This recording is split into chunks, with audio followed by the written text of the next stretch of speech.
everybody, Dr. Rick Wallace dropping in on you. I hope that you have gotten your weekend off to a great start. I'm moving around now, about to go actually in for a vehicle checkup, and then I'm going to hit the office for a minute, then I'm going to hit the gym. Then I'm going to spend some time with myself in reflection. Before I get started with this morning's inspiration, I want to point you to the description box where there are going to be several links of several programs I offer that I think that you can benefit from. I think that we all get to points where we know there's something better. We know that there's more out there, but we don't know how to get to it. I have made a career and a life for myself and my family by showing people how to get there, and I want to help you get there, whether you're dealing with procrastination, whether you're dealing with limiting beliefs that box you in and stop you from shooting from the stars, whether you're dealing with some past hurts and trauma and disappointments in relationships, or whether you're dealing with a lack of an understanding of finances or how to get your finances off the ground, whether you have been wanting to start a business, but you didn't know what to do or how to do, or you're afraid because everybody's talking about, how many businesses fail. Well, the people who are going to be prepared to withstand this tumultuous and turbulent economy on a national and global level are people who are going to be more in control of their futures. Companies are downsizing, companies are relocating. We've done this once before in 2007, and we are going to deal with something. I don't think personally that it's going to be that bad, but there's some things coming. But how you prepare for yourself. The one thing you can't do is become fearful and do nothing. Freeze and think that you're going to hunker down into your corner of comfort and things are going to be okay. You have to learn to take control of your destiny. You have to learn how to say, I'm going to do the best I can to get the most out of this moment. And a lot of people are actually going to become extremely wealthy during this period. They're called crisis investors.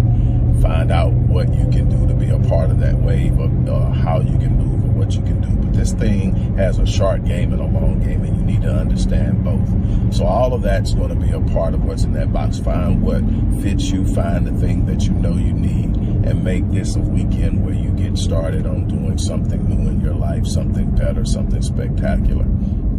Now let's talk real talk.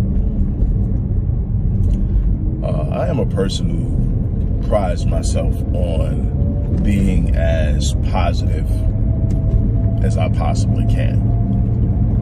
But let me tell you something, there's a lot of research out there, and it's something I understand, and it's something that I work with my clients on. It's something that I focus on immensely in my own life, and I want to share it with you.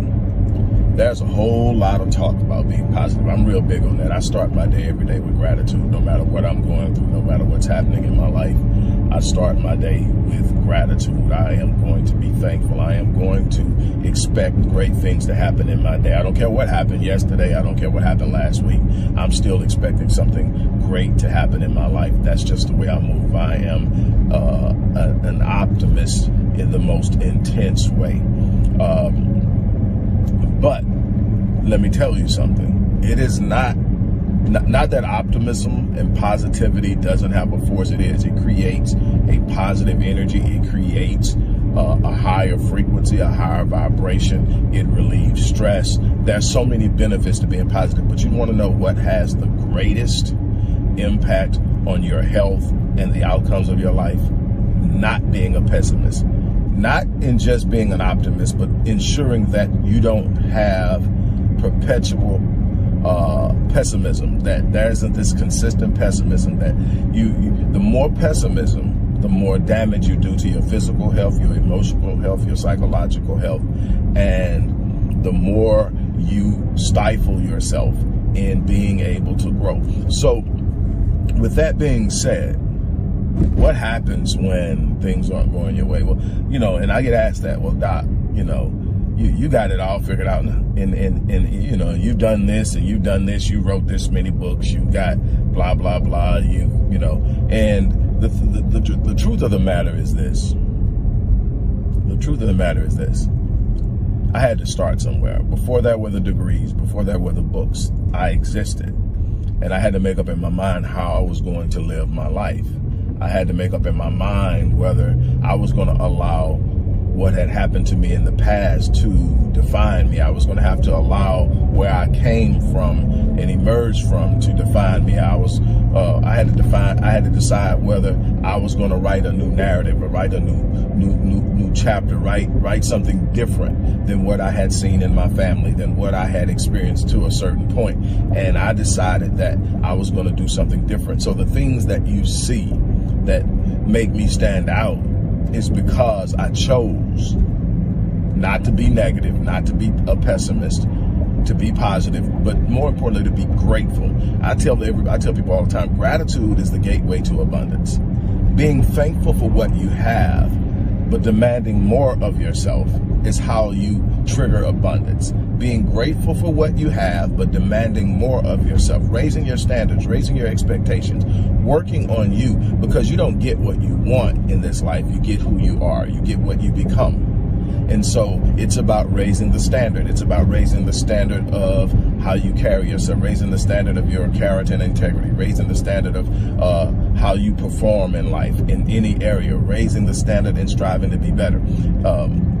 I can tell you there are things that I have struggled at initially, but I am not a quitter. So I keep trying, I keep growing, I keep learning, I keep pushing, and I become better at it. There are things that I've absolutely mastered. And then there are other things that I know are weaknesses, but they're becoming strengths, or they have become strengths. But it's because I'm focused and I'm moving and I'm demanding of myself. When you're in that dark place, you have a choice. Am I going to let this moment define me? Is this moment going to break me? Is this going to be the thing that shuts me down? Is this what I am going to end up being?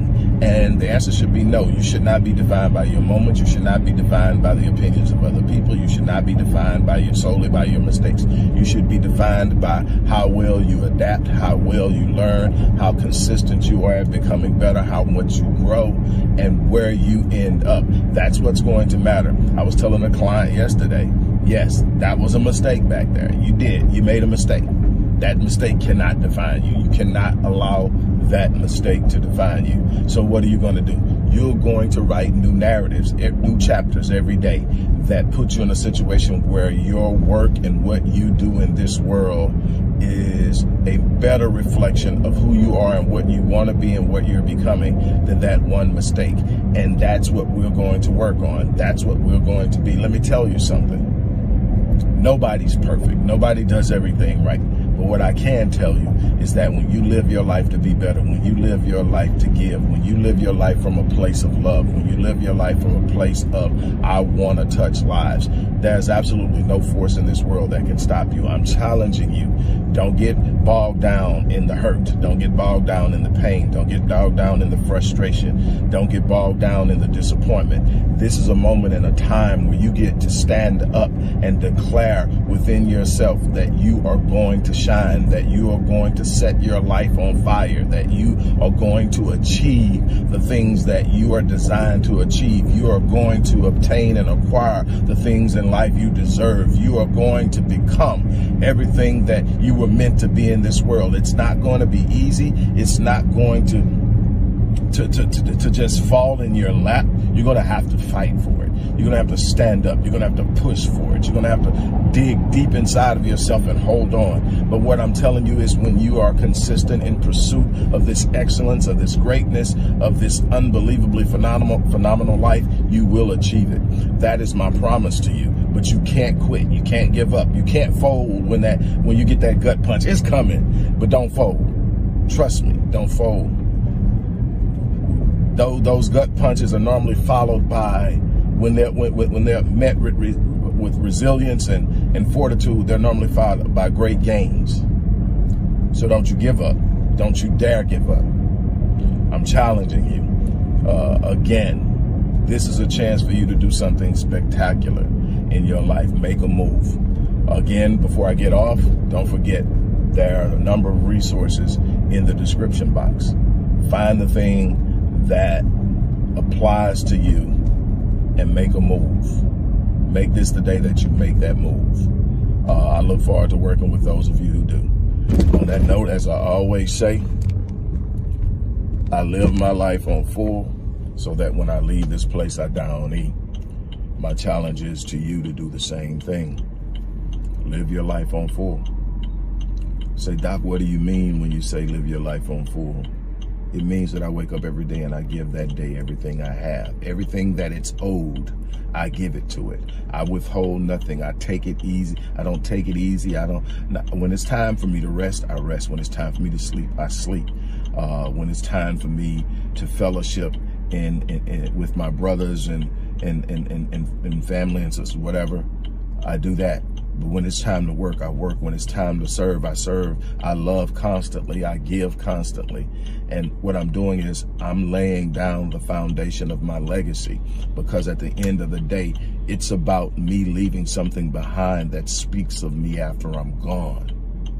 It's about being more than just existing in this world, more than just surviving, more than just having been here. I want to leave something that speaks of me loud enough and long enough that my children's children's great-grandchildren will know who they are because of what I did. And that's important to me. That's the fight for me. It's a constant battle. It's a constant fight, but I'm pushing. I'm challenging you to do the same thing. On that note, I'm out of here. You have an